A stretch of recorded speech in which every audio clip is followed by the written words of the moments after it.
Start with a few announcements here. You're joining us on our regular Sunday sit. That's every Sunday, 4:30 p.m. to 6 p.m. Today is the third Sunday, so we're meeting both in person and on Zoom. The rest of the time, we're meeting on Zoom for the time being. We also have our meditation as refuge. That's every Tuesday on Zoom, 6:30 to 8 p.m. Valerie Kusun will be teaching this next one on Tuesday. We have a peer-led Just Sit silent meditation group that meets on Zoom Wednesdays, 5:30 p.m. to 6:15 p.m. And Fridays, we have our loving kindness meditation. Ian Chalice will be leading the next one. That's every Friday on Zoom, 4:30 p.m. to 5:15. We're also doing our Intro to Meditation course, Meditation for Everyone. That is going to be on the first Saturday of every month. The next one will be November 5th, 10 a.m., and Jokai will be leading the next one, actually. I'm also going to be posting a couple links into the chat for Donna to help support the organization and support the teachers and the teachings. We would always appreciate that, your support, whether it be financial, volunteering, your skills and time. It's always much appreciated. And with that, I'll hand it over to Jokai. Thank you, Adrian. Thank you, everyone, for being here, whether in person or on Zoom. I hope that you've been enjoying a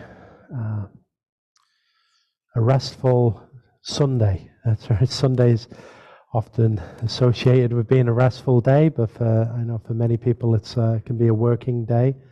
But whether working today or whether not working, I hope that it has been a restful day for you. And thank you for choosing to give this time toward the practice of sitting meditation, to practicing together in community, to practicing the way of peaceful intention, to sit together in stillness. This rare and profound practice that we're a part of, that's been continuing for millennia and is in practice today. And that practice is alive in each one of us. I like to start by just going straight into our meditation. A little different than sometimes how I present this. I'd like for us to sit for our 30 minutes. So I'll strike a bell to begin. We'll sit for 30 minutes. Then you'll strike the bell again. There'll be an opportunity to stretch the legs or change our posture. And then we'll sit for a further 10 minutes. Okay, so 40 minutes in all. And I know for those practiced in the Vipassana tradition, that'll be a piece of cake, right? I'm used to sitting for a longer period of time. But 30 minutes and a stretch of the legs, and then just a further 10 minutes. So really, although we have the Dharma talk and the teachings that come down to us, which are very, very valuable, the greatest teaching is the teaching that we explore and uncover for ourselves in the stillness of sitting. That's where we really come into the most direct, intimate contact with our being, our natural and original self. So I invite us all now to, if you haven't done so already, to arrange our posture for a period of sitting, striking that active balance between being upright and awake in the posture, but without forcing, not slouching. Every time we sit, we renew the lease, sign the contract anew that says, for this period of time, I will be involved, fully involved in the practice and the art of meditation. And that requires an efforting and a guiding of attention into the present experience. It's in fact essential to bring an inquiring mind to our sitting practice, a mind and an intentionality that really that is looking at what is here, not in an effort to find something or resolve something, but to bring awareness to what is. internally and externally. And of course, it helps to have a solid foundation of the body arranged well in a posture in order to support this still sitting. If a body sits well and creates a strong foundation, the mind is confident and can relax in this vehicle. Okay, so open, relaxed hands and feet. You can take some deeper breaths. Let's have those deeper anchoring breaths as we begin, breathing in fully in through the nose, helping to straighten without forcing. Long, full exhalation that lets everything go with that exhalation, but not collapsing in the body. Relaxed hands and feet, soft shoulders, relaxed brow of the face, eyes a little open, gazing without looking at anything in particular. A few rounds of this deeper breathing helps to establish us in presence. I'll strike the bell, we follow the bell into silence. Breath awareness is here as an anchor. If we wander in the mind into daydream, thinking about this and that, just gently disrupt that tendency and come back to breathing. As we find ourselves established in breathing awareness and open up, claim more bandwidth for present awareness. Listen to the sound and the silence. Directly experience feeling and thought without adding or taking away. Letting things be as they are, internally and externally, without preference. And conscious here at the beginning that we sit, whether in person or on Zoom, amongst friends, amongst folk with a common intentionality toward a peaceful, loving way of being that encourages connection and brings us all forward to realization.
Let's take a moment to adjust our posture, stretch our legs, sip of water, and then we'll continue for 10 more minutes of sitting meditation.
Please take a moment to stand and stretch if you like.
Thank you for your kind attention so far.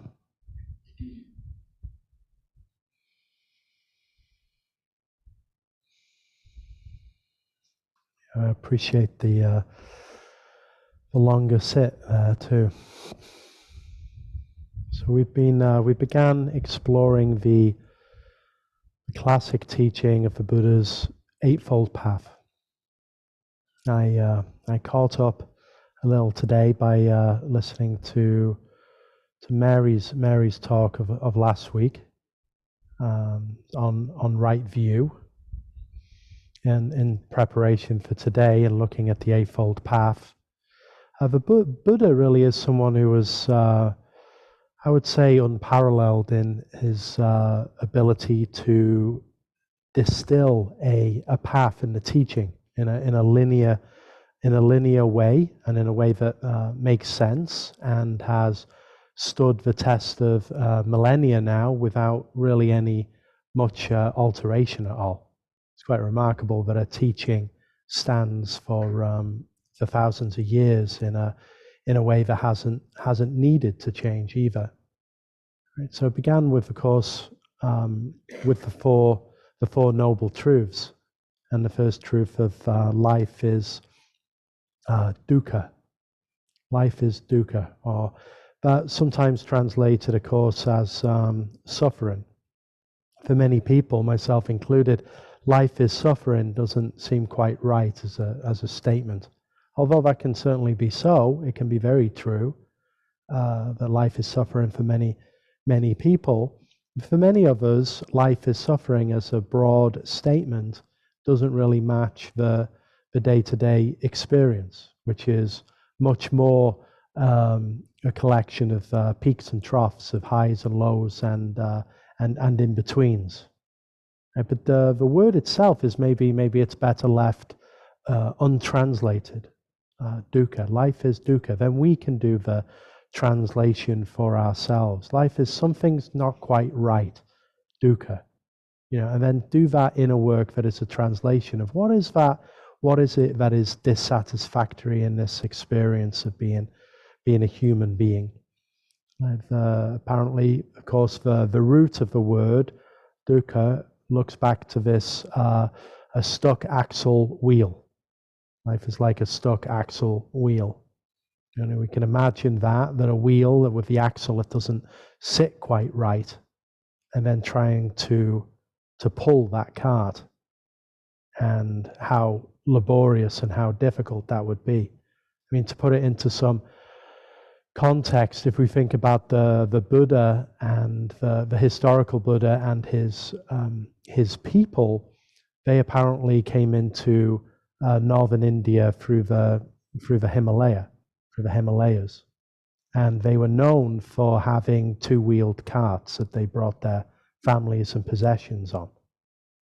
And so you can imagine how difficult it would be. Well, it'd be hard to imagine how difficult it would be to pull a cart with a sticky axle through the Himalayas, right? It's like even to like traverse that journey on your own 2 feet would be a monumental achievement. So it could be extreme in that way to have a stuck axle wheel dragging a cart with your family and possessions, and perhaps some snow beginning to fall and a need to be able to establish a camp that night or possibly perish. That would certainly match an extreme end of suffering there.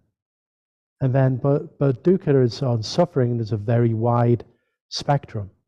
You know, for us in our contemporary times, perhaps we don't have to physically drag a cart around.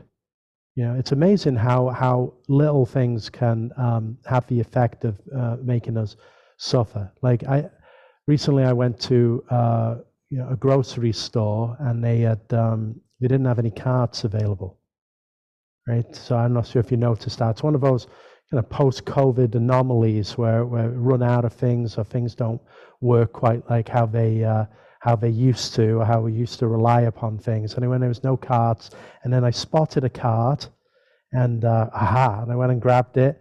And as I walked off pushing the cart, it was one of those where one of the wheels doesn't work properly, and it just gives like a kick as you push it. And then there's a moment of being like, oh, do I look for another one, or shall I just go around the store with my stuck axle wheel, with my dodgy cart, and collect what I need?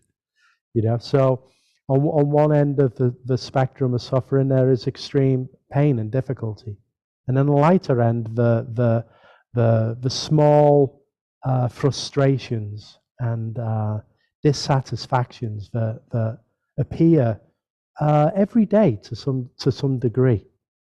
Perhaps you'd agree that in every day that we live, there's something that doesn't quite go right. You know, there's always something that feels like a little off. You can't find the shady parking spot. That can be one in the desert down here. Or, you know, you realize you ran out of an ingredient for a meal you're going to prepare, or forgot to get something at the store. So dukkha has this like wide range that really points to the basic dissatisfaction of the human condition, where we are never quite satisfied, perhaps. And the next step there, you know, because due to desire, the desire for things to be different than they are. As human beings, we're all very familiar with that aspect. I would like things to be different than they are often. We just had the sit here at UU, right? And it was pretty warm. I don't know, you may have noticed, I was about 10 minutes into the sit, I thought, I got to take my sweater off, I'm going to pass out. It's like a little too warm, you know, and I'm a little tired. So just, okay, take that off, and then thank you for putting cranking the AC up toward the end of the sit. But during the meditation, there's really a teaching there, which is it's very warm. I can really resist that, hope for it to be different. You know, try to escape that. But there's certain things I could do there, quite literally or practically. Take off the sweater, that's enough. That's something I can do immediately. It's more important to remain in the seat. And then there's an active allowing or a surrender to the fact that it's a little warm, which is not such a big deal, not worth getting upset about. And then there's a surrender to the warmth, or even the appreciation of that, and the stillness that comes with that. And then when things move and the air cools down, there's gratitude. It's just, oh, this is nice now. This, I can sit with this much easier. You know, so we're always on that spectrum, moving around between allowing things to be as they are, and then a decision point around resistance to the way things are. The Buddha then, upon his great realization, distilled the way to deal with this human condition, to assuage the human condition, and developed the beautiful Eightfold Path. And as Mary brought up last week, the right view, right understanding as the first point on the path. right view, or see things as they are. See things as they are. In many ways, that is the whole path. Intrinsically, that's the path, the whole thing in one, is to see life, experience this as it is. To have that right view, and that right view maintained and returned to over and over. Perhaps even have it be the continual experience of seeing things as they are. But that's difficult for us to really to swallow down. That's really the realization of the inner principle, of the intrinsic principle that the Buddha realized. When the Buddha saw the morning star Venus in the sky. And to say the Buddha saw the morning star is to state that in error, because there's no real realization or enlightenment in his seeing the star, in seeing Venus. We've all seen that the star of the moon in the sky many hundreds of times. Perhaps a lot of them don't stand out as particularly remarkable.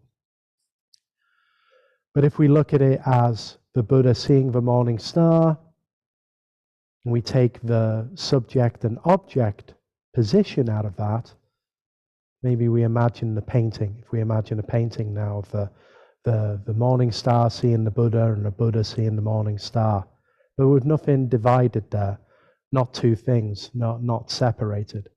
That's much closer to the realization of right view. To go beyond the me self identity that sees an exterior world and people and things as separate to itself. To have the right view that looks into this fact, this profoundly mysterious fact of being that we are, like as we appear now, as this, arranged in our unique forms, in a world that is completely different at this moment than it was 5 minutes ago. So many things have changed. We've changed. Right view is to see that nothing has changed. Nothing has moved. It's always this. It's always this being. It's always this awareness, this experience, which we all share at the root of things. Meditation is the art of right view, of returning to stepping back, letting go of the positionality of me and the world, and allowing everything that is here, internally and externally, anything that's felt, thought, or experienced, anything that's heard, seen, to just be as it is without preference, without desire to change it. Again, life is dukkha. Dukkha is caused by the desire for things to be different. So meditation then is an active art of choosing non-difference, of not chasing after differences in experience, but allowing, accepting, and being the totality of experience at once. Just being as is. That really is right view, to see things as they are. Now, that's saying something about entering through the way of principle, the real principle that's at the heart of things. But for us as human beings, it's difficult for us to enter through principle. The Buddha was unparalleled as a teacher, and to be able to create a way that for people to follow, for anybody to follow, for anyone, for somebody of a day's experience, an hour's experience, or 50 or 60 years of meditation experience, it makes no difference. You can't exhaust the Eightfold Path. The Eightfold Path isn't 8 steps to heaven, but rather it's more of a circle or a labyrinth that you don't reach the end of. There's no need to reach the end of. He was able to break it out into 8 distinct approaches that we can use as lenses for experience. So we can look at this way of Buddhism or spiritual inquiry into the now, if we don't want to identify as it being Buddhist, and we can move from right view into the next step on the Buddha's Eightfold Path, which is wise intention. Sometimes we say right intention, or sometimes wise intention. Another word that we could use there is resolve. But sometimes it's taken as wise thought, which often gets a bad reputation in meditation. But if we say wise intention, if we look at that, the word wise, to have the quality of experience and knowledge and good judgment. I looked that up earlier. Why? What is it to be wise? Experience. So that is also our practice as Dharma practitioners and meditators. It is an experiential way. It's not a way that is thought through, or not so much of an intellectual approach to life, although that, of course, has its part, but essentially it is an experiential approach. So we gain to become wise is to become experienced. You know, we gain a certain wisdom just through growing older, right? You know, it's like it's like not our first time round the block. You kind of become experienced in the way that life works with its ups and downs, and there's wisdom cultivated in that. To become wise, to gain knowledge, and to have good judgment. So if we look at this right or wise intention, if we have, well, we all do, we all have an experience of seeing things as they are, to experience this moment as it is. I'm sure everyone here, whether in person or on Zoom, has experienced that time in meditation, on or off a cushion, or in daily life, where there is a true at oneness with things. There's a disappearance of self and other, and there's the appreciation and experience of intimacy with life, where we disappear into our being. Sometimes we have a glimpse of oneness, of being really unified, where the self that is always often discontent and weighing and judging and picking and choosing really drops off, where we forget ourselves for a while. And we can intend in practice, if we take the Eightfold Path, that is to bring in now, okay, here is a way to actually practice. We all have the human condition. We all are the human condition. The Eightfold Path then is a human invention to a medicine prescribed by the Buddha to assuage the difficulty of the human condition. It's like a medicine or a prescription to take, to remember to take. A right intention or right resolve, to intend to return to right view, to be resolved to awaken to our full potential as awake, realized, present beings, people. We can intend to awaken and intend to return to our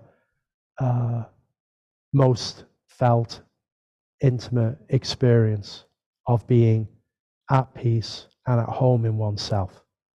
As practitioners, often we will have glimpses of peace, of freedom, and have encouragement along the way of Dharma practice that, yes, this is a powerful way.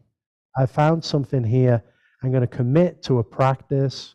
We've had this community, this sangha for many years, where people have come together to practice this way, to come back.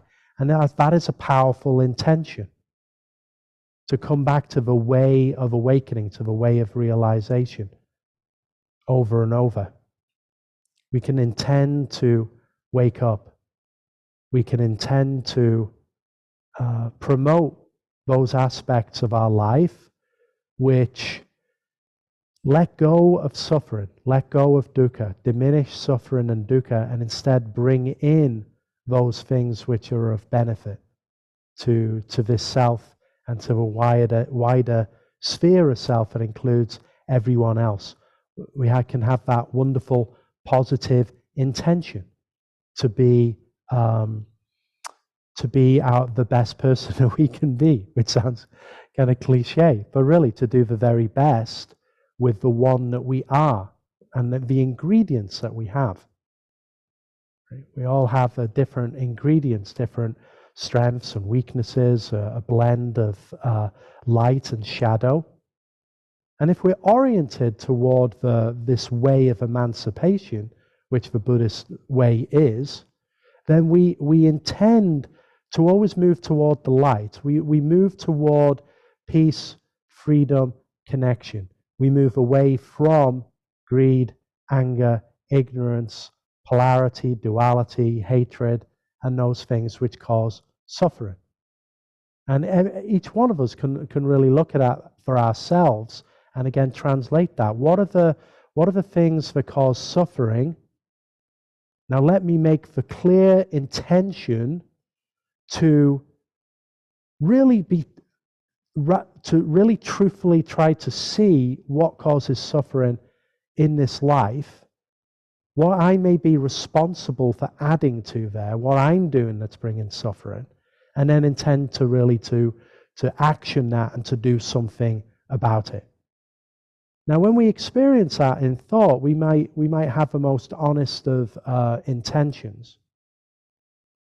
And yet those are difficult to keep. When they're conjured up as an intellectual thought, I intend to do this, then sometimes they can become like New Year's resolutions, where it's a really good idea, and yet in the day-to-day living, we're confronted with a lifetime of conditioning. And there's a lot of weight in that conditioning. So just putting up an intention often isn't enough to turn that conditioning around or to undo that.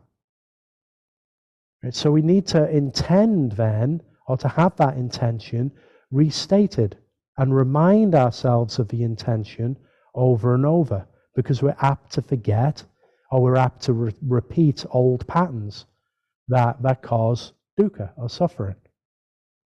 In the Mahayana lineages of Buddhism, we have the Bodhisattva vows. So at the Zen center at Yokochi, for instance, every evening the vows are repeated.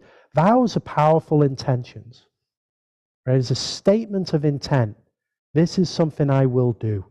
And often we'll say those vows, they're said publicly, so other people can hold us to that too.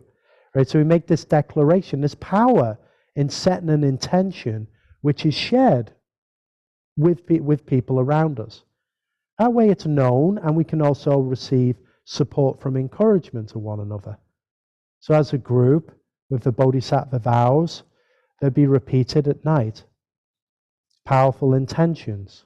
The ones in the Zen tradition, in which I practice, are sentient beings are numberless. I vow to save them. Right? The great goal and vow of the tradition of Mahayana Buddhism. I vow to save all sentient beings. I would repeat this night after night, week after week, month after month, year after year, without really having given much thought to it or to try and penetrate that meaning. what really brought it to my attention more was how ludicrous it started to sound to me. Like, sentient beings are numberless. I vow to save them. Like, like, how is that at all possible? But with experience, which is again the way that perhaps we become wise in that sense, we gain experience, we make good judgment through following good teachings and living an upright life, and we get more insight into these vows of these intentions. And it struck me that sentient beings are numberless. I vow to save them from me. From me. That's what I'm vowing to do. This is my practice. This is the being in which I appear. Not that I auditioned for this role that I find myself in. Just arrived in this mysterious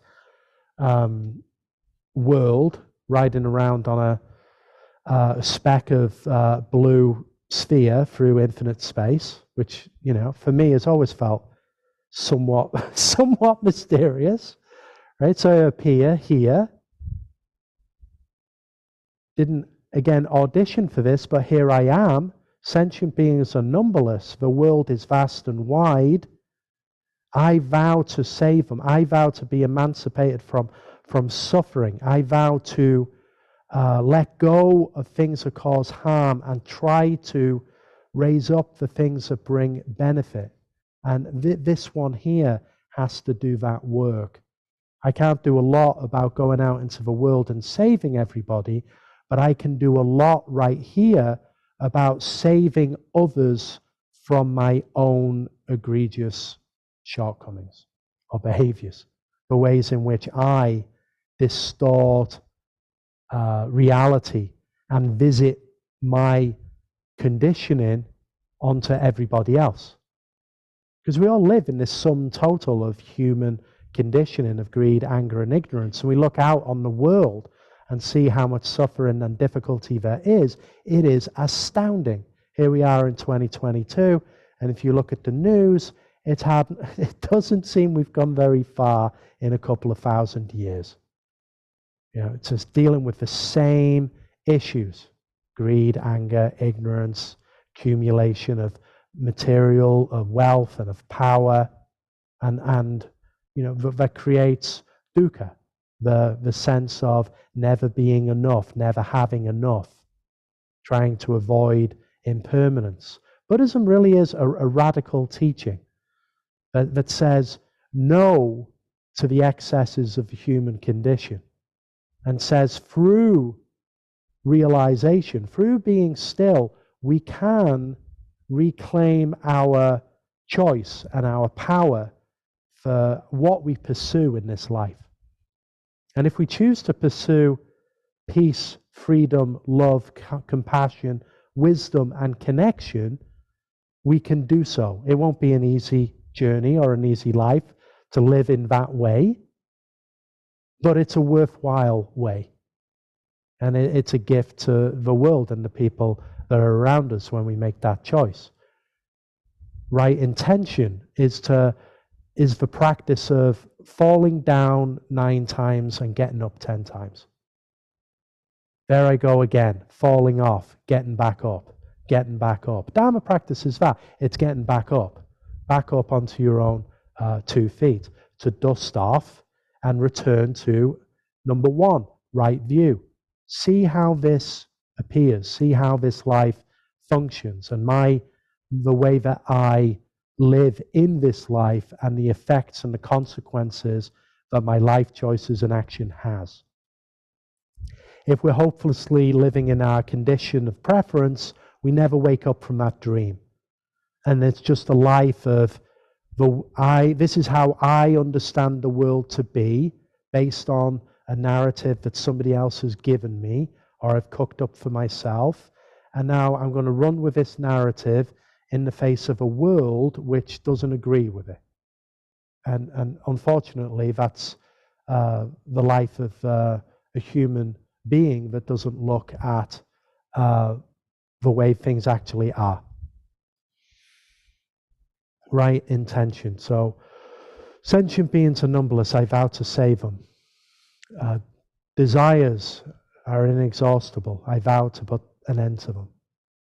Wanting things to be different than they are. I vow to put an end to trying to rejecting this world, this experience, this life, because it doesn't match the standard of the one that I want.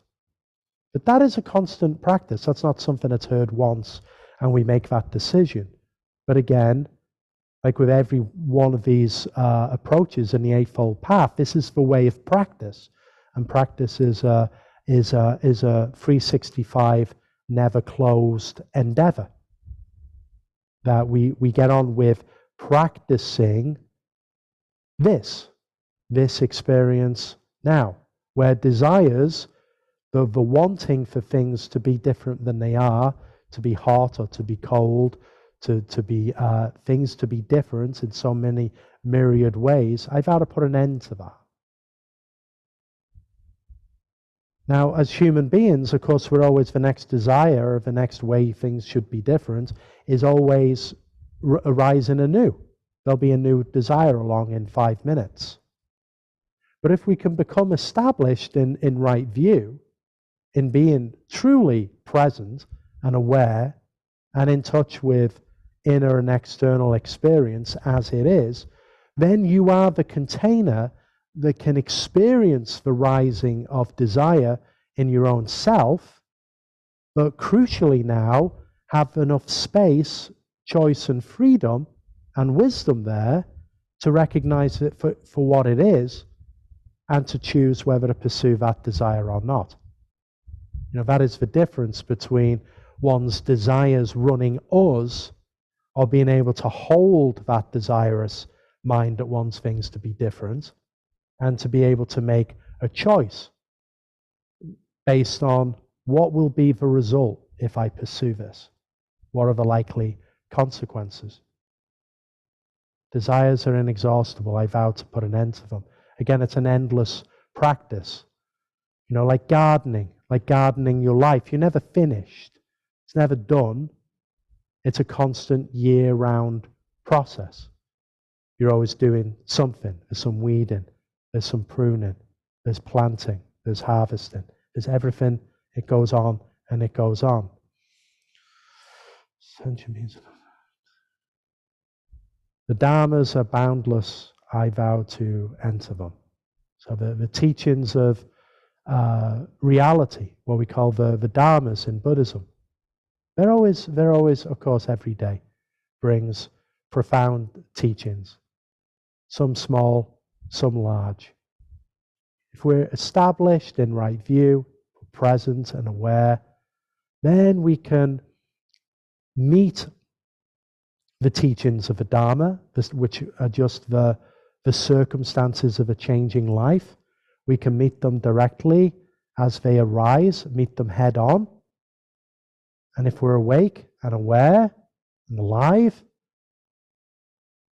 then from this place of stability, we can bring the appropriate response. The Dharmas are boundless. I vow to master them. Yeah. Trying to remember. I've only chanted it for 20 years, so I can forget it all the time. Yeah. The Dharmas are boundless. I vow to master them. Not master them to like take control. Now I am the master of all Dharmas. All bow down and worship me, you know. But I vow to not be run by life. I vow to master them is to become, to be the master of your own house. Be the one that's that is at the center of things here. Be the one that has choice and can make the decision. That's the difference between not being run by our conditioning, but rather being alive and awake and seeing our conditioning as it's unfolding. And again, having the space to be able to make good choices. And the final vow of this Mahayana intention, the Buddha way is unsurpassable. I vow to attain it. The Buddha way is unsurpassable. but I'm going to vow to attain it anyway. You know, the Buddha way, the awakened way. You know, sometimes that can seem esoteric or abstract. The Buddha realized something in the jungles, the savannah of northern India 2,500 years ago that feels so out of touch. The Buddha, that word means awakened one. Awake to this human life, fully awake to this human life, not confused or deluded by what you think this life is, but experiencing what this life is. Awake to this life. That is unsurpassable. It is very concretely unsurpassable. After all, what can surpass this? This now. This now is the only game in town, after all. This whole universe is appearing as this now, and it's always this. The content of all of this is always changing, but it is always this. And it can't be surpassed. You don't escape or get around this. It's always this. It's always right here. It's always right now. The Buddha way is unsurpassable. I vow to attain it. I vow to embrace it, open to that potentiality, and really to step into this Buddha way, this way of awakening. So with intention, resolve, there is the principle of stepping into this realization, this present experience, over and over and over again. No matter how, if the mind becomes clouded, we go down some dark alleys or some one-way streets, sometimes practices that way, and you find your way back. And then, I remember. Now, cultivate this presence. I forgot this. I went down a one-way street. You come back. That's that intention. Keep coming back to presence and wakefulness. And then for our human life, the way that we live every day, our intentions, to look at the mechanism and the ways that suffering arises in our life and in the sphere of activity around us, and see how much of that is self-created or avoidable if we bring skillful action to it. To see that clearly and then intend to get on with that work.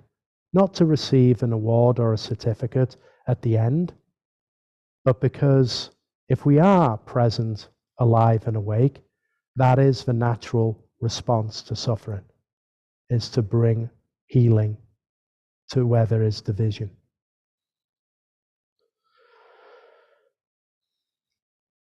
I think I should perhaps I'll pause there, and I'd like to open it up. If anyone has any question or comment or rebuttals or anything that you'd like to have as strikes you in your own experience that you'd like to share, then please feel encouraged to do so, whether in the room here or on Zoom. We have a little time.